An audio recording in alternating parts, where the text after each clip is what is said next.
Epilog cahaya digital. Dalam genggaman layarmu, dunia terasa mengecil. Jari menari lincah di lautan data berlari. Algoritma berbisik dalam bisu ruang digital. Namun, ilmu hadir sebagai bintang di badai kelam. Ombak informasi datang menggulung deras. Gelombang scroll membasahi batas-batas pikir.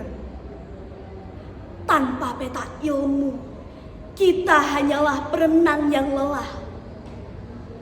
Terombang-ambing badai hoaks tanpa jangkar yang tetap. Di balik gemuruh like dan deras notifikasi, ada ruang hening tempat renungan bertunas. Ilmu bukan sekedar file yang terhapus bisu, tapi benih yang berakar dan menumbuhkan peradaban.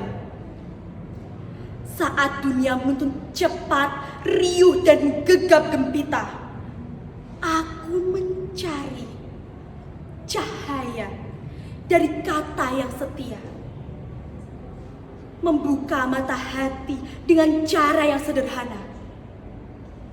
Hingga makna lampaui gelombang deras data.